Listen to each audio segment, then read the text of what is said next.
What's going on, everybody? RJ Ochoa here from SB Nation's bloggingtheboys.com. We hope all is well wherever you are. We hope you're happy, safe, healthy. And I know that you're not used to seeing my office in the evening except for our post-game shows here on the Blogging the Boys YouTube channel. Please make sure and subscribe. But we had to jump into the office late Monday night because things in the NFC Playoff Picture just changed significantly. As you know, the Philadelphia Eagles, some are calling them frauds. I'm not disagreeing with them, obviously.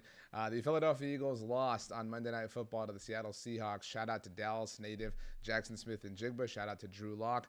They have now established that there is a tried and true legitimate race, legitimate fight in the NFC East, and there will be over the course of the final 3 weeks of the regular season. And football, sports are really such a magical thing, right? We spent Monday so sad and so upset and so mad and angry at the Cowboys, and come Monday night, life is reborn, hope is reborn. I mean, I do think that we can kind of kiss the 1 seed goodbye as far as the Cowboys are concerned, but the division and the 2 seed, those things are very much legitimately in play for the Cowboys as we look at the overall NFC East situation now that the Eagles have lost. And the reason this is significant is because Dallas lost to Buffalo on Sunday. That served as a potential swing in a tiebreaker as far as common games go, because as you recall, the Eagles were able to beat the Bills. But the fact that the Eagles lost to the Seahawks specifically, who the Cowboys beat themselves, made that a push. The Cowboys did not lose any ground there. Now, the Cowboys lost to the Cardinals earlier in the year. The Eagles still have yet to play the Cardinals. The tiebreaker situation and scenario overall is really tough and really complicated, and it's very possible this is going to go way, way, way deep into the rabbit hole. Let's take a look at the NFC playoff picture now that Week 15 is officially in the books. You see the 49ers not just having clinched a playoff spot, they have clinched the NFC West. They're the 1 seed, the heavy favorite to secure it, especially after this Eagles loss. Dallas currently leads the NFC East by way of a better overall division record, but they do not control their fate. This is the exact same case as it was a week ago. If the Eagles win out, they do win the NFC East. However, if you care about the overall playoff picture, the Eagles no longer control their own destiny relative to the 2 seed. If the Eagles are to win out, but the Lions are to win out, the Detroit Lions would be the team who take the 2 seed, and Philadelphia would fall down to 3, but as NFC East winners. Obviously, if Philly loses, we'll get to that in a moment here, that opens the door for them to fall down to where they're at, which is the wild card. Currently, right now, the Eagles, if the playoffs started today, but they don't, would visit the 4-seeded Tampa Bay Buccaneers, who got up to 7-7 with their big win at Lambeau Field on Sunday. You see the Vikings are currently the 6th seed, the Rams the 7th seed, the Seahawks now really in the mix, really fighting for one of those playoff spots themselves. The Saints, who play the Rams on Thursday night. We're going to see all sorts of ramifications happen throughout the week, revolving around Christmas in the NFL, that is, and the Atlanta Falcons, who are fading not just from the wild card situation, but from the NFC South discussion as well. If the playoffs started today, once again, they do not. The Dallas Cowboys would host the Los Angeles Rams in the wild card round. You did hear me on our postgame show say that I think the Rams could be the first 7 seed in NFL history to win a playoff game. I do not like that matchup, but I think we all agree the Cowboys obviously play well at home. So, okay, why are we here? Why did I have to come here with my strawberry milkshake that I have late on Monday night to put together this video for you? It's because the Cowboys, again, have legitimate life in the NFC East. This is no longer, really stretching, really trying, and I get that the Cowboys lost, but it's important to recognize the situation at hand. Let's take a look at the tiebreakers. This is between 2 clubs, 2 teams, relative to a division, which is the fight that we have going on between the Cowboys and the Eagles. So the first tiebreaker is head-to-head record. That is a push. The Cowboys and Eagles drew their 2 matchups against one another, so that is not the factor. Number 2, the best won-loss tied percentage in games played within the division. We are assuming here that the Cowboys are going to beat the Washington Commanders in Week 18, which would give them a 5-1 record in the division. Obviously, the one loss being against Philadelphia. Well, Philadelphia is 4-1 in the division at the moment, which is why Dallas currently has the lead. They have the Giants twice in their final 3 games, and if they are to win both of those games, like the Cowboys, they will have finished 5-1 in the division. Another push.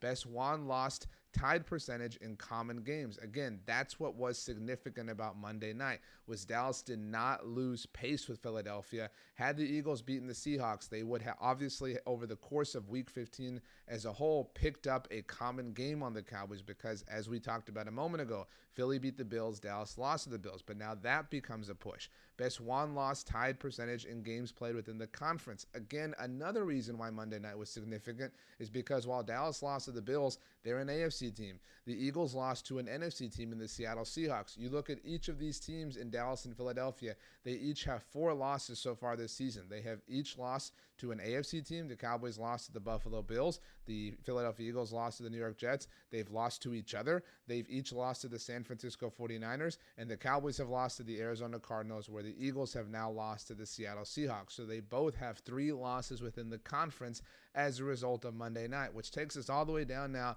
to number 5, which could be strength of victory in all games, which could ultimately be the tiebreaker that decides things. And what that means is at the end of this, and this is an ever-changing thing on a week-to-week basis, is you look at the quality of the opponents who each of these teams beat.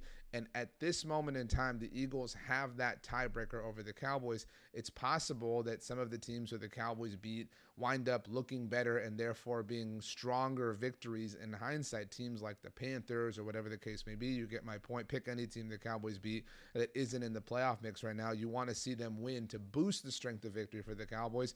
But again, it's likely, I think it's fair to assume that somebody's going to lose a game. I don't think that either of these teams are going to go 3-0 to finish the stretch, but if they do, you at least know the overall path, the overall kind of situation we're looking at from a tiebreaker situation. I thought Nick Harris, my buddy from DallasCowboys.com, summed it up well in a tweet of his on Monday night. Reading his tweet verbatim, obviously, with tonight's result, the Dallas Cowboys can afford to lose either lose to Miami or Detroit and still win the NFC East with an Eagles loss in any of their 3 games. We're going to break that down in a moment. If the Cowboys go 3-0, they will need an Eagles loss. At 2-1, win versus Washington necessary. 1 Philadelphia loss gives Dallas the division. The brass tacks of this all is the Cowboys have to win at least 2 of their final 3 games and pick up any Eagles loss, because the fact that the Eagles' final 3 games are 2 divisional matchups, and if the Eagles lose that game, either game, to the New York Giants, they obviously have 2 losses within the division. And therefore, as you can see, Nick notes, the Cowboys have to beat the Commanders. That gives the Cowboys a 5-1 record in the division. And if we go back to the tiebreaker situation here, you see tiebreaker number 2 is your record within the division. So if the Eagles lose just 1 of those Giants games, that is kind of the magic key to unlock the door that we are looking at here. But similarly, if you look at this, the Cowboys can afford to lose to either Miami, that's a non-conference game, or Detroit, which is a non-common game for the Cowboys and Eagles. The Cowboys obviously will play the Lions this year. That hasn't happened yet. And the Eagles did not. Their NFC North game this season was against the Minnesota Vikings. So losing to the Lions does not drop the Cowboys in an overall sense relative to the Eagles, because it's not like the Eagles beat the Lions themselves. So that is the situation. The Cowboys, if they go 3-0, have to get an Eagles loss. It has to happen. They have to get an Eagles loss at some point. Really, they have to get one no matter what, because they do not control their own destiny. But if the Cowboys manage to lose a game, they still only need the Eagles to lose 1 game. That is the prerequisite here. You have to wrap your mind around this. The Eagles have to lose a game. But the point of Nick's, kind of second point here in his tweet is that even if the Eagles lose a game, even if we get that thing that we need, it doesn't mean that the Cowboys have to go undefeated in these final 3 games to win the NFC East.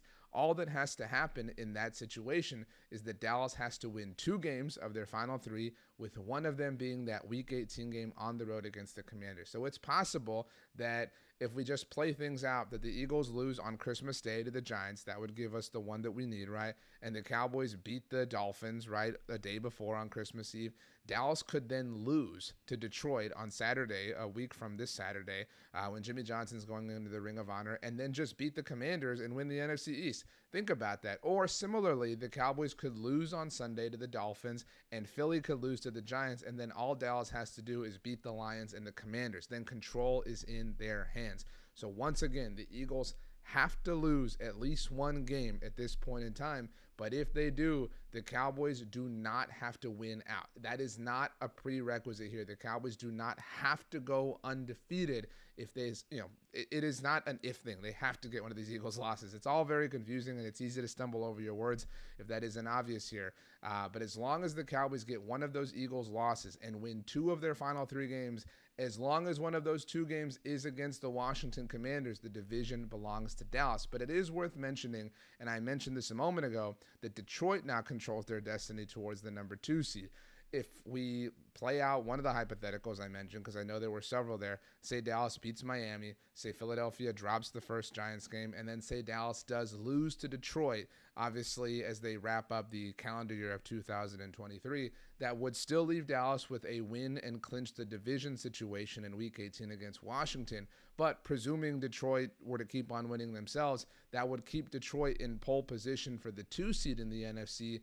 And while Dallas would still potentially win the NFC East, they would dip down to the 3 seed, not the 2 seed. Now, this is not the old school NFL where the 2 seed also gets a first round bye, but it does affect, obviously, seeding and therefore potential home field advantage and things like that. You would rather be the 2 seed than the 3 seed, but my point is we're looking at a situation and a circumstance where Dallas can either be the 2 seed as the NFC East winner, the 3 seed as the NFC East winner, or the 5 seed as the NFC East runner-up. There's a lot that's still to happen, but because the Eagles lost on Monday night, all of these things are now very much in play. They're not remote possibilities. They are very legitimate possibilities. So once again, thank you, Seattle Seahawks, for taking care of business. My name is RJ Ochoa. If you like what I do, you can follow me on Twitter or Instagram or Threads at RJ Ochoa, or on TikTok at rj.ochoa. You can send me an email, rj.ochoa@sbnation.com.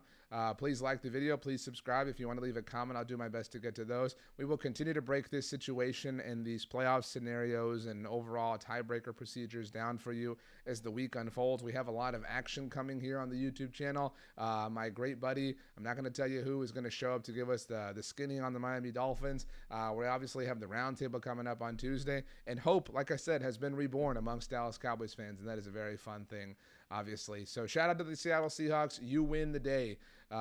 We love you very, very, very much. Thanks so much for hanging out, everybody. We'll see you next time.